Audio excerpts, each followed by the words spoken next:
Hello, everyone. Natalie coming to you here today. And we're going to talk about being forever connected to our children. And we are going to touch upon the parent's guide to honoring the sacred contract. What is that sacred contract that every parent has with every child that they have as well? So I'm going to introduce myself. My name is Natalie, and I'm a mom of 3 boys, and I'm on this journey to help parents understand what is going on with themselves so they learn how to respond rather than react to their children whenever they're triggered by either their children's behaviors, what's happening, what's not happening. And I'm here to show parents that it's not about changing our children's behaviors. The reason we get triggered, there are deeper stories, there are wounds that are there for us to look at and to address. And our children brings up those triggers because we see the reflection of us in them. And often that can bring up pain and suffering that still hasn't been resolved from the past. So I'm coming to you to help you on this journey because I know I've been through this journey as well. And I'm so grateful that I went on this journey because today my relationship with my boys have change, and I know I have a good relationship with them. And how do I know? Is that the things that I deeply wanted to do as a parent, I'm able to do them today. For instance, allowing my boys to fully express themselves to me when they're happy and also when they are not happy, that I can be there and be present and be able to listen to them and not take it personally and not react when I'm hearing things that I don't agree or I don't like that they're telling me about what they're experiencing and also about myself.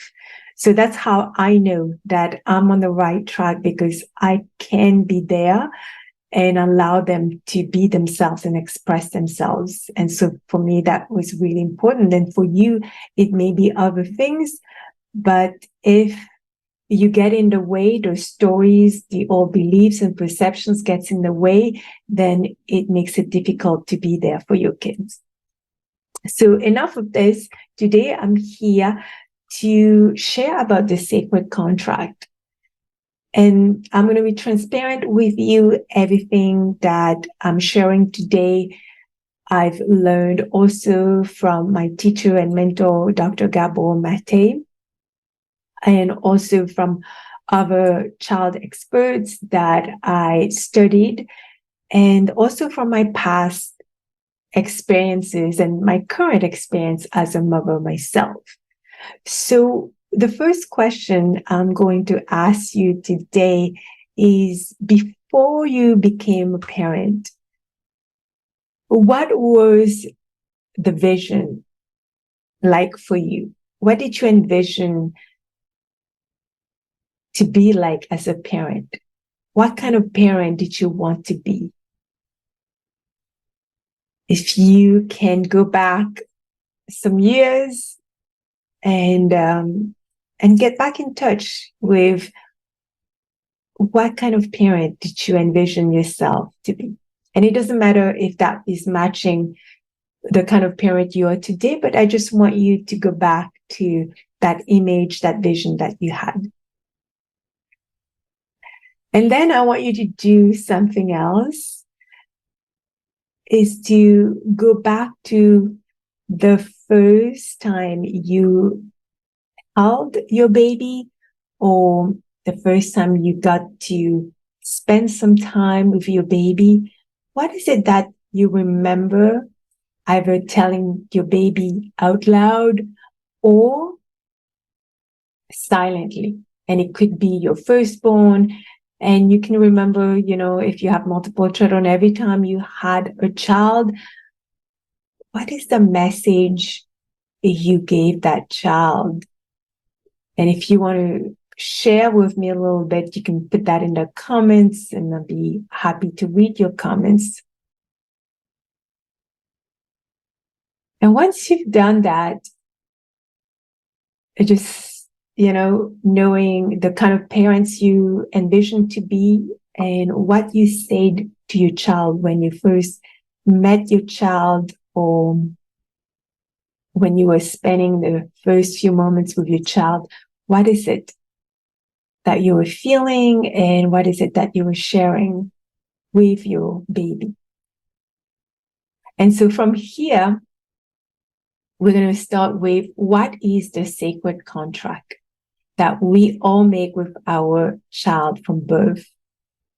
And the message, I don't know what was the message that you just recall right now, but most of us, when we're holding our baby, we're breastfeeding or we're bottle feed, whatever the case may have been for you, and you, in that, instead of having that deep connection with your child, I think most of us had that connection, and what we said to our child is, I'm going to bring you into this world and I'm going to look after you. And looking after you means that I'm going to be responsive to your needs, to your physical, emotional, mental needs. I'm going to be responsive to those needs. And I'm going to be attuned and in touch with you no matter what. I'll be there for you, accept you the way you are, and love you no matter what, no matter the circumstances, no matter what I see in you, I'm going to be there for you. So that's the invisible, the silent, sacred contract we all as parents have with each one of our children. And that's always there. And our children also know that when they come into the world, that parents or caregivers are the ones who will love them, comfort them, keep them safe, guide them through this journey called life until they are ready to be on their own and fly and soar on their own. So honoring the sacred contract with our child, described by Dr. Gabor Mate, involves fostering a deep and authentic connection with our child while supporting them, supporting their physical, emotional, and psychological well-being. But as you know, life gets busy for most of us as parents. And when life gets busy, it's so easy to forget about that sacred contract and then we get back to our habits, our perceptions of how life needs to be, the belief that we've acquired from a very young age. And we start to set expectations for our children. And we have another picture of how it needs to be, so we have more control as parents. And so when life gets busy and we go back to our ways that we've learned, our habits, often then that sacred contract can be broken.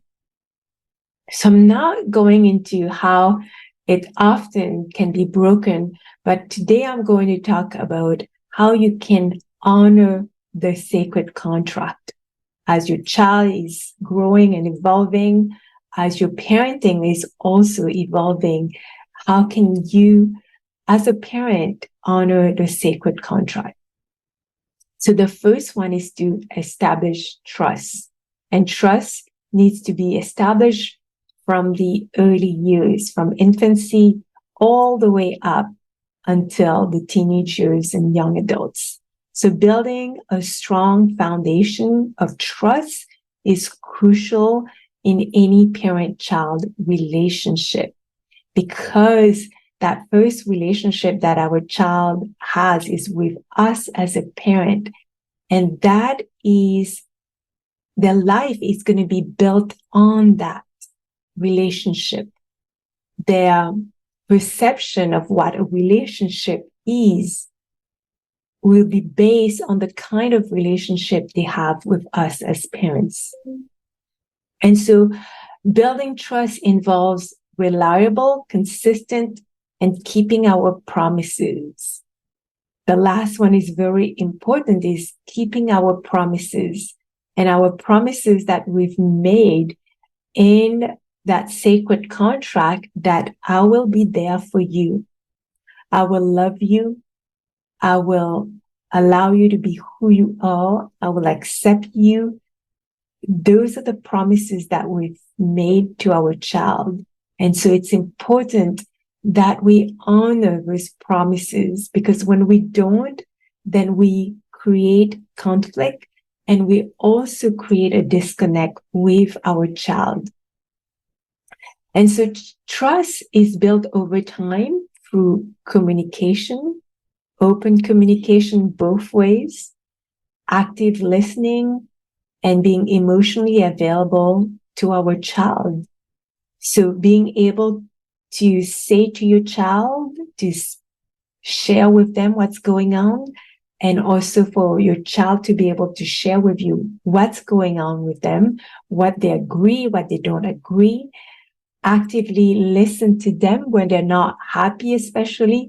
It's to be able to create that space for them to feel free to express what they are happy about, but also what they're not happy about, and to be emotionally available to keep that connection with them. So as our children continue to grow, they also, if they have permission and they feel safe enough to share, you will see as they get to the teenage years as well, that they are going to voice out a lot of things. And in those circumstances, we actually want them to keep voicing and sharing with us so that we can work together. Because as they become more of their own, that they are able to let us know what they don't like and what they like, and that we can honor that for them. If we have expectations for our child, check if we're modeling the expectations as a parent. And that's a huge one. So whatever habit, practice that we want our children to cultivate, to learn, and to practice on an ongoing basis, learn to ask yourself, am I modeling the behavior that I want them to engage in? Am I modeling the habit that I'm suggesting they start practicing? Because that's very important. We know children learn from watching us. So the more we model, the easier and more effective it's going to be for our children to learn, as well as for them to buy into the habit that we want to cultivate. Because if we don't, and we just tell them, just do this, why don't you do this? They will turn around, and as they get older, they will say, how come you are not doing it and you want me to do it? For instance, if you want them to wake up in the morning at a certain time, but you're not waking up yourself, you're staying in bed, they can easily come back with, oh, how come you are not awake and you want me to awake at this time? So knowing that everything that we want our child to learn and to practice, that we model it for them. Trust also means that we are setting appropriate boundaries and being respectful of our children's boundaries as well. So when we set boundaries, we are also showing our children how to set their own boundaries. And when our children set their boundaries, it's also very important to build trust in a way that we honor their boundaries. And know that there's no relationship without trust. So trust is very, very important to honor the sacred contract, to honor the promises, to be there for our children, and to create this forever bond with our children. When the trust is there, a child will feel safe. When a child feels safe, they can more easily learn. They will feel free to express themselves and be who they are in the world and with us. And that's key to feeling accepted, to feeling loved, to feeling understood in their relationship with us. And that's what will help them continue to have that strong bond with us all the way into adulthood. And isn't that what we want? We want to have a loving, caring relationship with our children, not only when they're little, but once they've grown up as adults, we still want to be in their lives and have that connection with them and their children. Number 2 is to practice unconditional love. What is unconditional love? It means to love our child without conditions and without expectations. So now you may say, hey, stop for a moment, because as a parent, we have an expectation for our children. We need to gauge in terms of guiding them and encouraging them to do the things that maybe are not familiar so that they can grow. And so that's totally reasonable to have certain expectations, but then monitor the expectations that you have. When the expectations are not met, going back to the drawing board and understanding why they're not being met without disconnecting from our child. So we can have expectations, but when the expectations are not being met, learning how not to disconnect from our children, but be curious about why they're not able to meet those expectations, right? There could be many, many reasons. So I'm not going there, but it's important that through expressing unconditional love, that we don't disconnect from our children when we are disappointed, perhaps ourselves as a parent, when we're triggered, knowing that it's not just about our child, that often when we're triggered, when we're disappointed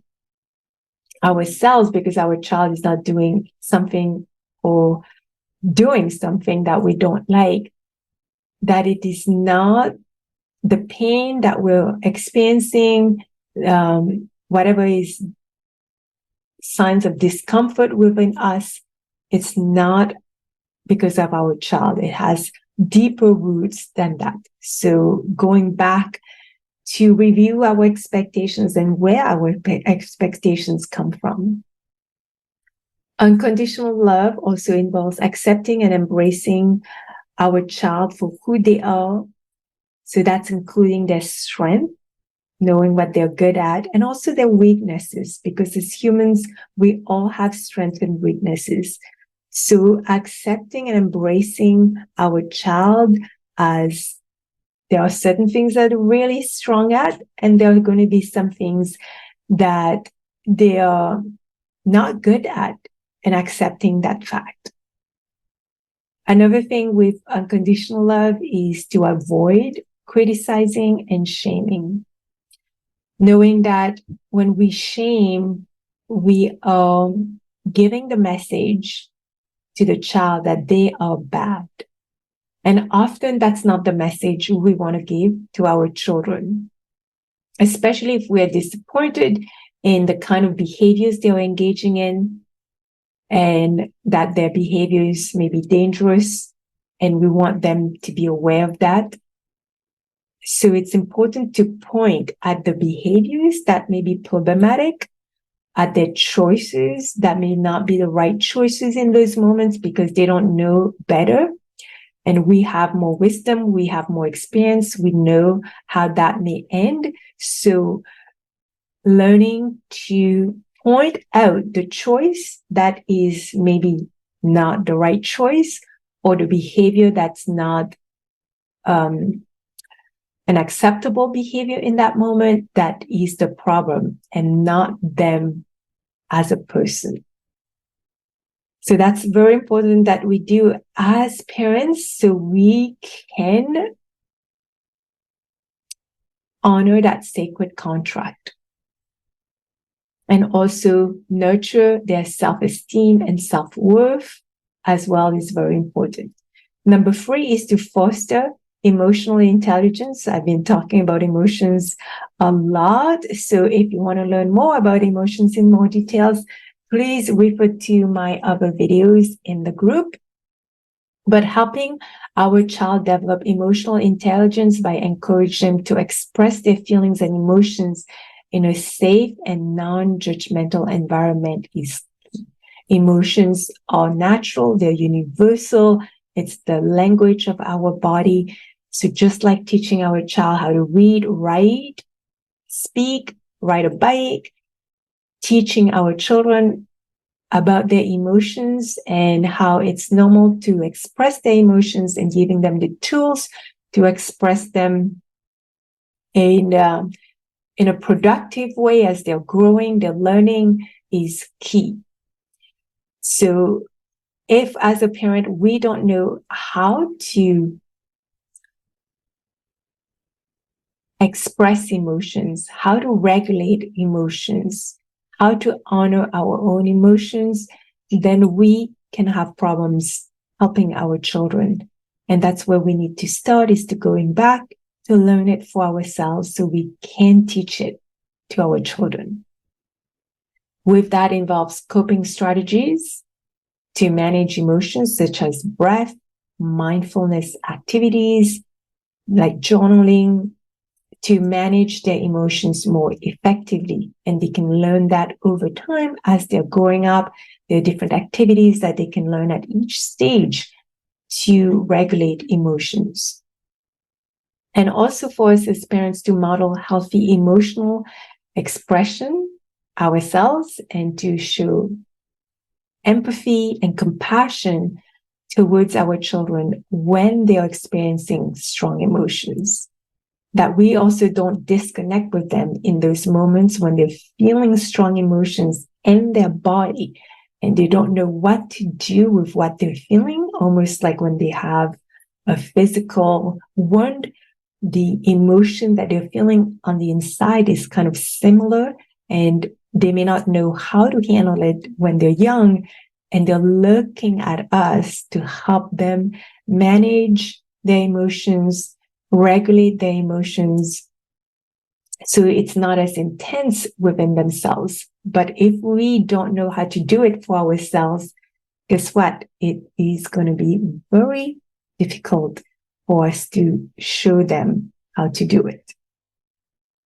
Moving on to the next point is about creating a safe and nurturing environment. So providing our child with a safe and nurturing environment where they feel supported and loved. And that includes meeting their basic needs, physical needs such as food, shelter, clothing, but also providing meeting their emotional needs so they can feel safe. Because a child can have all their physical needs met and feel safe physically, but if their emotional needs of being seen, being heard, being understood, being accepted are not being met, they're not going to feel safe within themselves. And when the nervous system doesn't feel safe, guess what? A child cannot learn.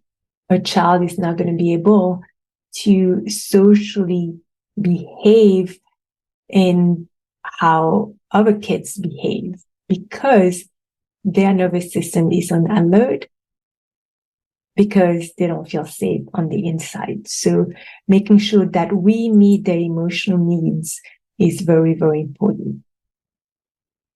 And that includes creating a home environment that promotes open communication. We've talked about that.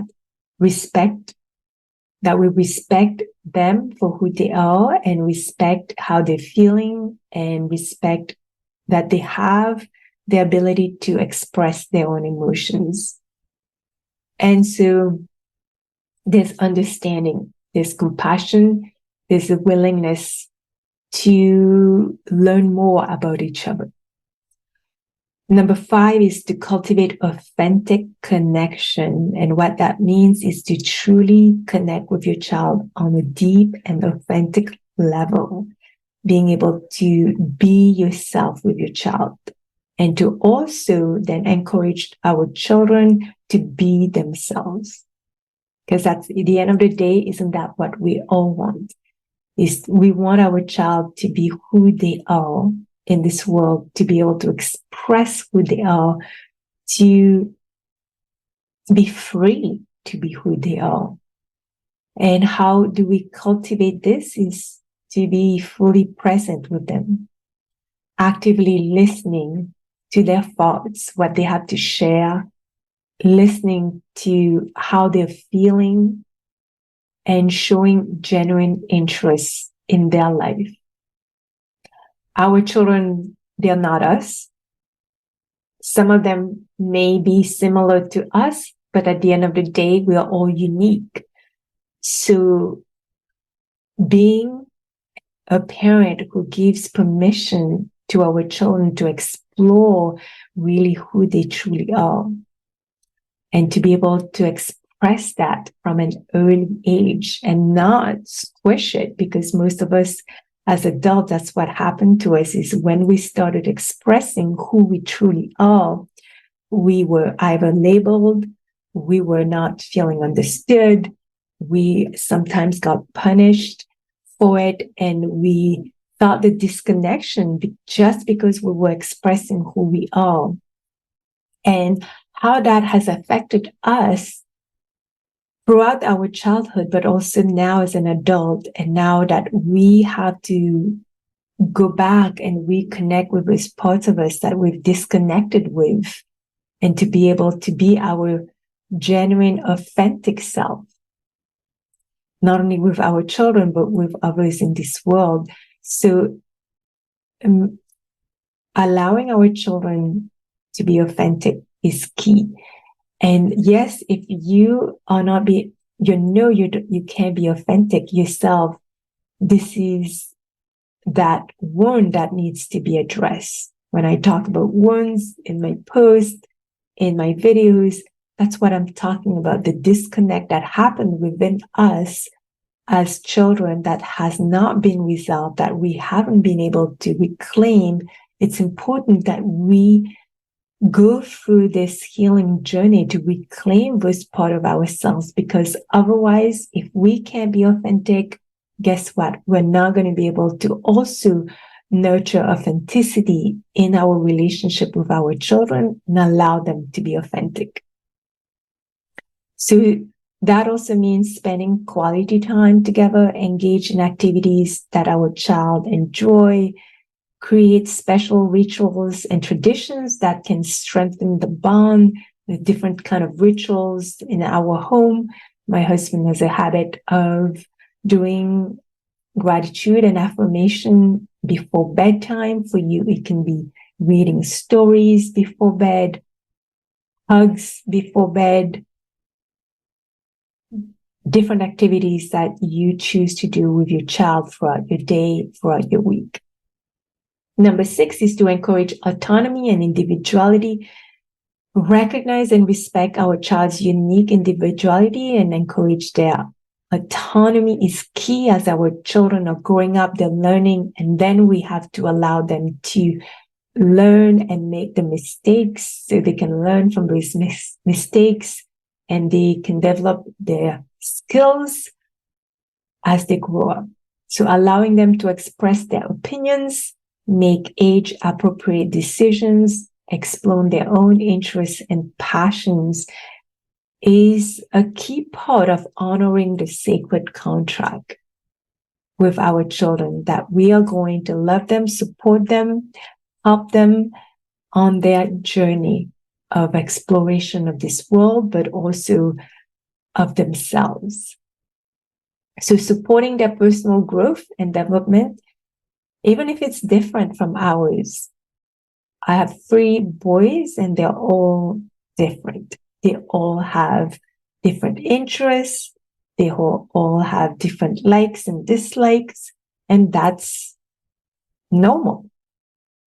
No 2 person can be the same. So allowing and promoting that with our children is key for them to stay connected and also within themselves, but also have the agency and the autonomy to also express that as they grow up. And the last thing is to practice self-care, which is something I've been talking about a lot. It is a crucial ingredient in that recipe to honor the sacred contract and to be able to be there for our children physically, emotionally, and mentally. So as a parent, we need to take care of our own physical, emotional, and mental health. Otherwise, we will run from empty. And when we have an empty tank, we will feel depleted, resentful, and triggered. And we can get really easily triggered when we are depleted and tired. So it's key that we replenish our tank all the time. Every day we have to do something that will help us care for ourselves. So prioritizing our self-care, setting healthy boundaries with our kids, with others, and seeking the support that we need that's going to help us replenish our tank daily. Because when we take care of ourselves, we're better able to show up fully with our child and children and honor that sacred contract. I always give the analogy of the car. If you want to drive your car, I just had that conversation with a client this week from New York to California, but you are going to just put 1 tank of gas in. Are you going to be able to drive all the way to California? What is going to happen? Yeah. So we all know the answer to that. So the same thing, parenting is 24/7. It's ongoing. It doesn't stop, right? Especially when our children are young. So it's a must for every parent to refill their tank daily and to honor that sacred contract so we can be there. We can honor our children, who they are, what they want, and help them and support them in their growth. And it is also our role as parents to create and maintain connection to honor the sacred contract. We are the one who has to create that connection, especially when they're young, and to maintain that connection. When we do this earlier on and it's established when a child is young, then it's easier to maintain that connection with our children when they become teenagers and they are starting to express themselves, who they are, that they are then more willing to also listen to what we have to share to them. They are more willing to take in our advice if that sounds good to them, and that we can also have a healthy discussion, conversations when they get to that age. But if the contract hasn't been honored when they are young, and we don't have a strong bond with them when they are young, and then we decide to do it when they are teenagers, not that you can't do it, you can, but know that it's going to be much harder. There's going to be more work for you to put in when they're teenagers. So if you have younger children, do the work, honor that sacred contract while they're young, maintain it so it gets easier as they grow up. So to continuously strive to create that nurturing, loving relationship that fosters their growth and well-being is key.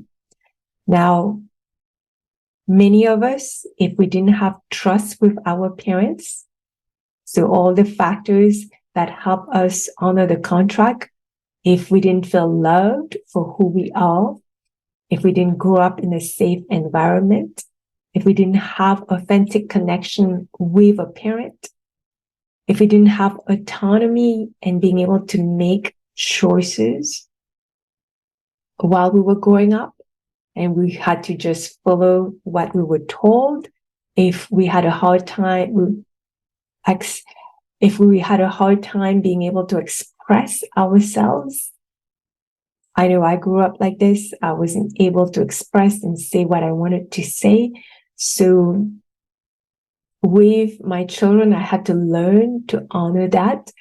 And I had to heal what that did for me when I wasn't able to express my emotions when I was a child.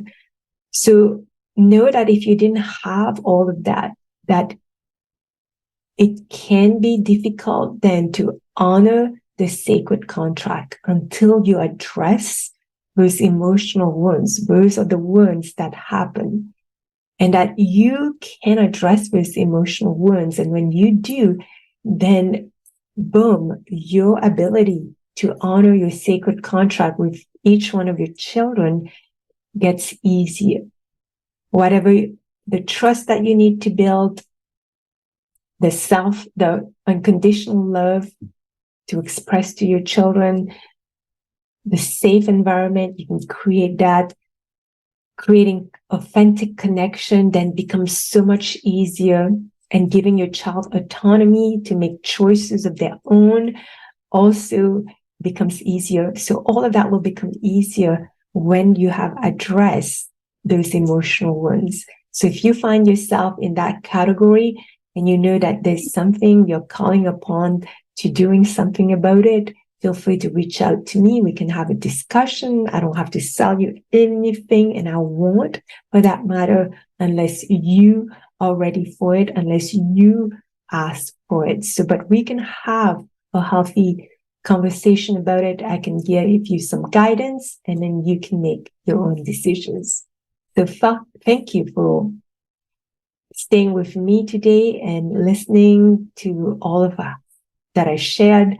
If you have any questions, comments, put them in the comment section. I'll get back to them and answer them. And wishing you all the best, and knowing that by honoring the sacred contract with your children is what's going to create that forever bond with them. So thank you for listening. Wishing you a great day, night, or morning, and sending you much love. Take care, everyone.